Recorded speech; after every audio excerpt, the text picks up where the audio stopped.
Hey guys, it's your girl Juliana, and today we're going to have a story time.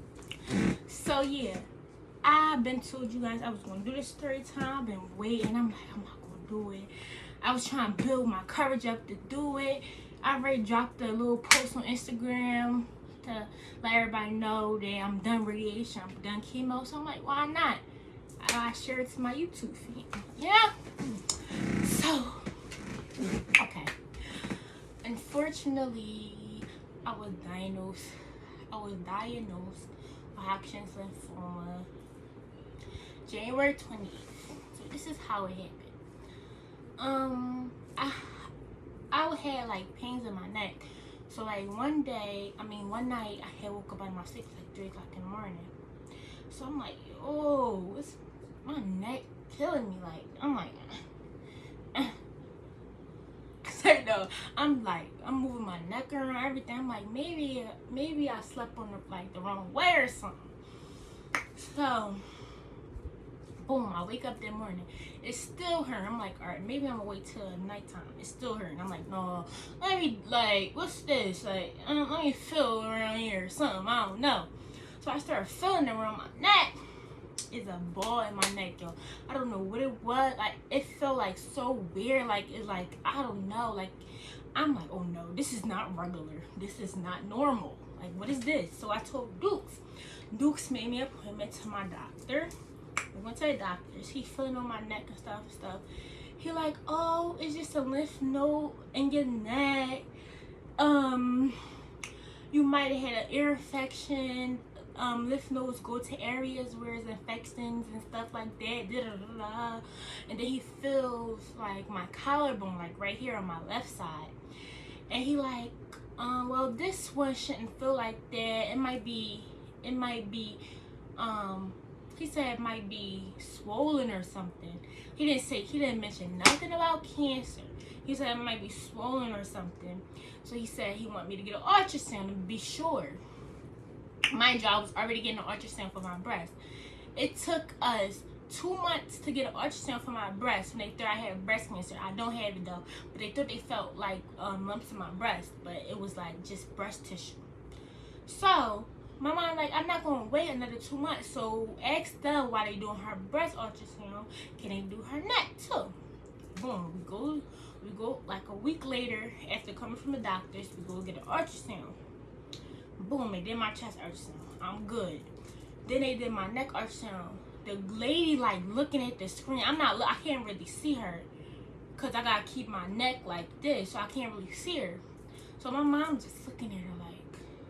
So when she steps out, I'm like, yo, it's something wrong, because she just kept looking like something was wrong, and she kept looking at the same spot forever.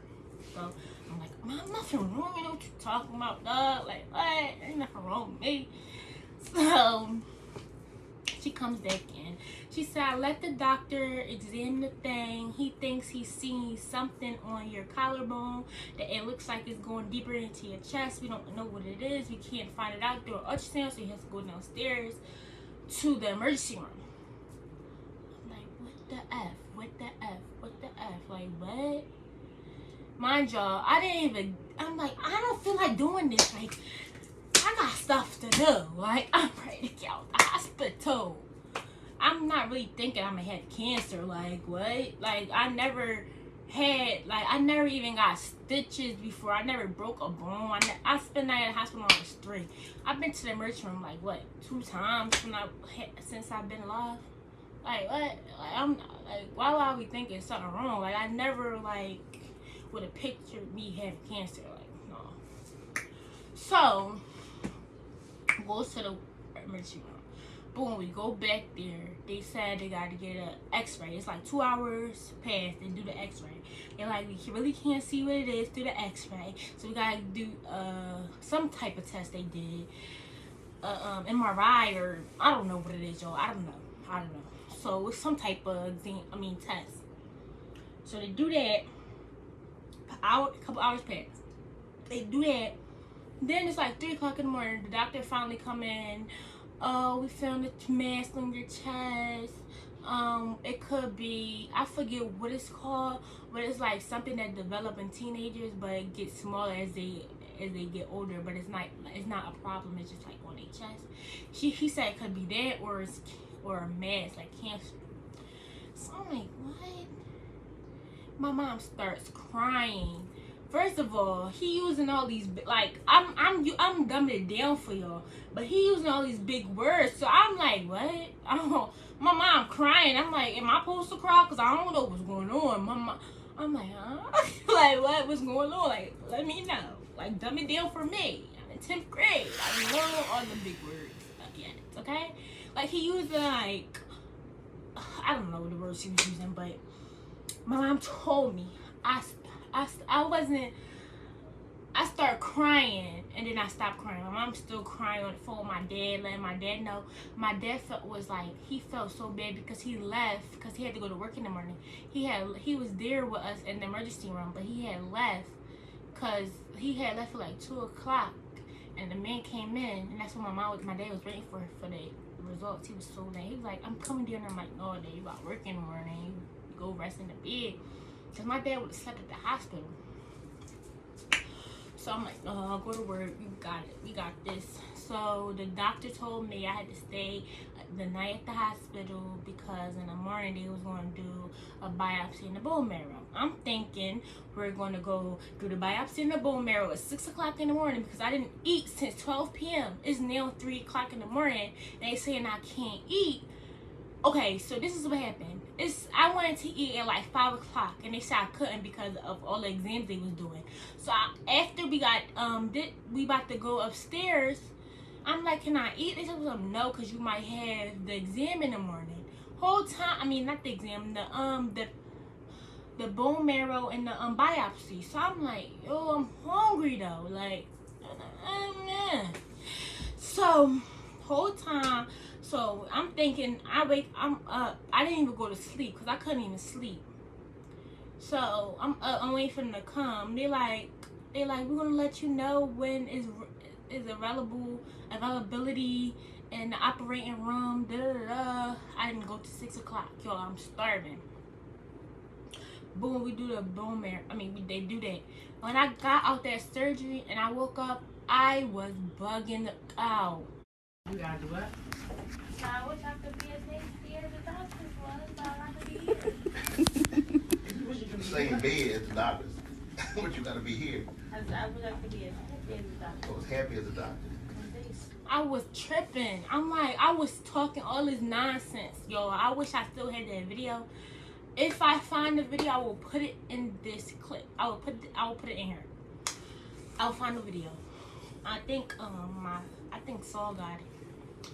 So, boom, I'm in the hospital for 10 days. They like, we're gonna put you in the oncology floor because we want to keep an eye on you. And I got to stay in the hospital until they figure out what it is because they want to keep an eye on the mass on my chest because it could stop me from breathing. Like, stop me from breathing? What? Hold up. Wait a minute. This is serious. I'm like, whoa. Hold on. I've never been through no stuff like this ever in my life. Stop breathing. Whoa. That's like real serious. So, I'm like, whoa. So, boom, I'm in the hospital. Blah, blah, blah. January 28th comes, y'all. They come. I knew it was gonna be bad news the way they came in. Like when you can tell it's bad news when the doctor come in. Like they whole like demeanor, like just like they like sad and like I'm like, yo, just please God, just. So they just talking and talking and talking. I'm just staring like I'm in a daze. I'm just like this. Like all they words was just went in one ear and out the other. And then once they said you have Hodgkin's lymphoma stage 2, I'm like, I was looking at her like she retarded. I'm like, what? Something gotta be wrong. Mind y'all, I was just about to go to I was supposed to go to my brother's dinner because that's my brother's birthday, January 28th. It's crazy that I got diagnosed the same day his birthday. He came to the hospital to see me before he went to his dinner, and the same, like, at the same time he walked in, she was saying I got Hodgkin's lymphoma. And then I'm just crying, I'm bawling out. She naming all the symptoms and everything, y'all. Mind you, I have like 3 or 4 different chemos, so she had to name all the symptoms for all of them. She talking for like 20 minutes, and I'm just crying. I'm not even hearing her. Like, I can't even hear her at this point. Like, nobody in the room. I'm just there, like, well, people was in the room, but like, it felt like I was just there with myself, just crying. I was doing everybody out.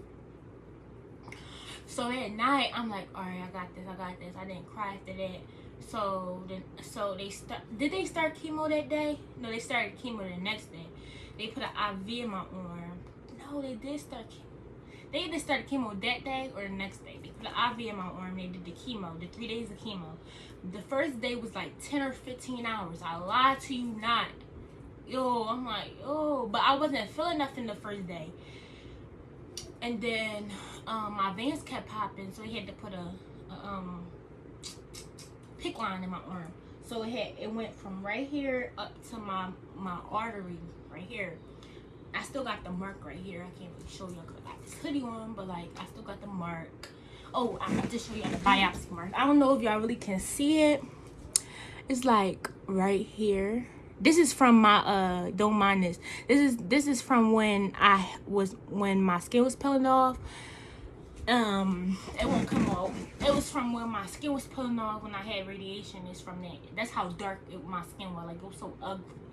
So anyway, where I'm at. Oh yeah, we did the first run of chemo. I got out the hospital.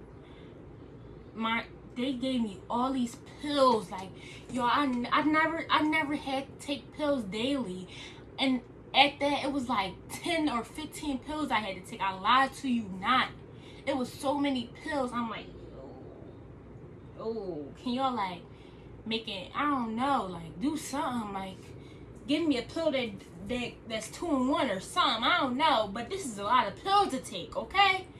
Daily. Like, some of them I had to take 3 times a day, some of them had to take 2 times a day, some of them I had to take once a day. Like, and then I got a pill called Bactrim. I still take it to this day. I gotta take it until next month, but I gotta take it Mondays and Tuesdays, twice a day. Them pills are humongous. I hate them. So I'm like, so after the first round of chemo, I'm like, what?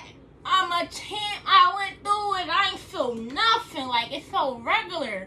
I'm like, all right, I'm cool. If chemo feel like this, what people be talking about? Like, I don't, you know what I mean?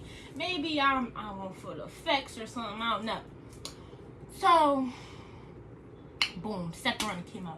That joint hit me like pop, like real fast, pop. Yo, I swear, I lie to you not. They had to give me so much medicine. That round of chemo, like I was zoned. I don't even remember like half of what happened that round of chemo because they gave me so much medicine. And all I remember is when we came back from the hospital, I'm sitting on my mom's bed because I was sleeping with my mom during this whole situation because I was like, my mom was scared for me to sleep with myself because she didn't know something was going to happen to me. My mom's scared because it's her first time experiencing something like this, just like me. So I started throwing up on her floor. Like, I was just so weak and I was shivering. I was cold. I don't know. My taste buds, oh my God, everything was nasty. I couldn't taste stuff.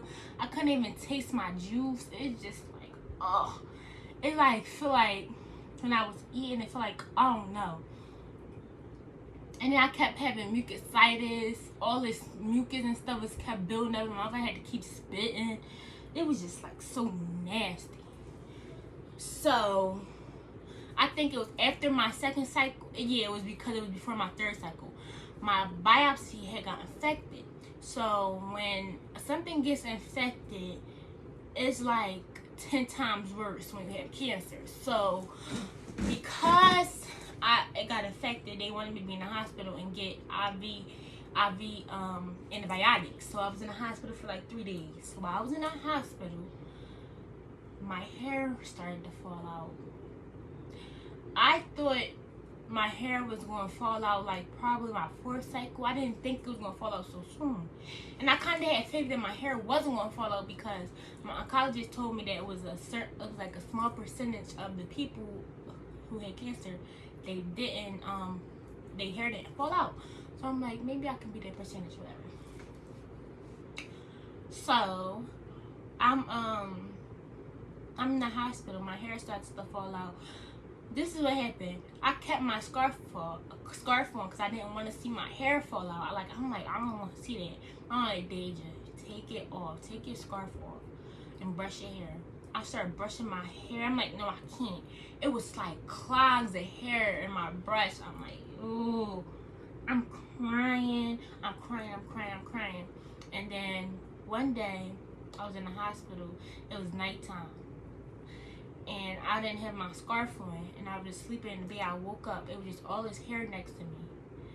And I'm like, I just started breaking down crying, screaming, crying. I never cried like that day in my life. I don't know what was wrong, but I think everything just came to me like, damn, you really got cancer, dog. Like, this stuff is real. Like, this is like some real life stuff. Like, you really going through this. Like, you really can die. Like, that's what hit me, like, boom. Like, it really hit me like that. And I'm like, yo, like, really, like, and I see my godmom go through this, so it's, like, painful to go through that, too. Like, hold on, yo. It just, like, hold on, I'm sorry. It just hit me, like, real hard, and I was just crying. I couldn't stop. My mom and my dad didn't know what to do. They had to bring the doctor, and she talked to me, coming to find out she had cancer too when she was younger, and she gave me a little faith, like, can get through this. Like it really hit me like that. And the doctors had to calm me down. I was like I was just like done for it. So boom, my third cycle over, I went through that. I went to the hospital here and there for like little stuff, cause if I get a fever, I gotta go to the hospital. One time I was shivering, I was cold. I don't know what was wrong with me. I think they said I had like a slight infection, because you get infections like this when you got cancer. So I had a slight infection, so they had to boost me up with antibiotics, but I wasn't in there for long. I was in there for like a couple hours. So the third cycle or whatever, I lost all this weight, yo. Like, I was really skinny. Like, I really haven't been skinny in my life, and I was really, really skinny. And it was really scary. Like, I lost like 20 pounds. So they had to put an NG tube in my nose to help me gain weight before I started the 5th round of chemo. Mind y'all, the 5th round of chemo was more aggressive, and I had to stay in the hospital for it. So they put an NG tube in my nose for like about a week before I went into the hospital. No, the same day I went into the hospital for same day I went to the hospital for my 5th cycle, they had put an NG tube in my nose. The NG tube was for feeds. So they had to put like, it looked like milk. They had to put it through my feeds, and I had to get it through every night. So when I was in the hospital, they was giving me feeds and freaking chemo. So y'all know I was peeing like this. And they had to give me fluids after every round of chemo and everything. I'm like, yo, that was the worst. I was like just knocked out the whole time. I don't remember being in the hospital like that. I remember my mom said they had I think my NG tube had got clogged, so they had to take it out and put another one in. I didn't even feel it because I was so like zoned out. Like, I was just knocked out with all that medicine. I was just so sick, yo. So that round of chemo had caused a lot of problems. It's causing neuropathy problems, which is problems with my nerves. So it was causing like problems the way I walk. I couldn't write. I couldn't button my pants. I couldn't tie my shoes. But now I can do that. But like, I'm just saying, I had to go through physical therapy and occupational therapy. I'm still going through it now because it's like a little, like some things I gotta pick up like this and stuff like that. So I go through that now. They decided not to do the 6th round because it cost too much. Oh yeah, and they made my kidney levels go up. It was like 8. my Achilles level was like an 8 or something like that. So they had to wait till it go down. I had to gain weight. All this stuff was happening, but I had gained weight fast though. I gained weight fast. They was giving me this stuff called Marinol. It was this medicine to make me eat. It like make you feel high or something. So I had to take that medicine and make me eat. So as y'all can see, I gained the weight back, and I need to lose it. Not as much, but I need to lose some. So yeah, that round was over. So then I had to do radiation. I did 24 days of radiation, Monday through Friday. I got the weekends off. And then after radiation, it was like problems with my throat. It was like the first symptom was that my throat was swollen. I had to take. Remember I told y'all those pills. I forget what it's called, but the big pills I had to take, and like I threw it up because my throat was a little swollen, but my throat was sore and stuff. And the biggest thing that left was this mark. It was really, really dark. I don't know if I have a picture of it, but it was really, really dark. Like it go all the way right here, and it go like all the way back. Y'all really can't see it now because it's lightening up, but yo, that was dark. It was dark. It was dark, and yeah. Oh, I didn't tell you about my port. I'm so sorry. I got my port in because the PICC line kept messing up. So they had to wait until my mans got smarter to get a port. I still got it in because I gotta wait until the scans are back to see if I'm cancer free. So let's pray. Please, y'all help. Like pray for me that the scans are negative and I'm cancer free. I just want to thank God and my friends and my family for just helping me through this. I don't think I would have got it through without them. Now I know I can go through anything, y'all. That was the hardest thing in my life. Like it had to be. It was so hard, like really, really hard. But yeah, I got through it. So hopefully I'm cancer free. Pray for me. And yeah, and yes, I lost my hair, but it's grown back. It's like a boy cut. Like, you know how boys got their hair cut? That's how my hair looking. But my hair, I got that good. So it's like slick down. I'm not showing y'all though. No. It's like, no, y'all can't see it though. Maybe I'll like show y'all in another video. But if y'all have any questions, anything else y'all want to know, just let me know in the comments, and I'll make another video about this. Okay, that's it for this video. That's it. That's all.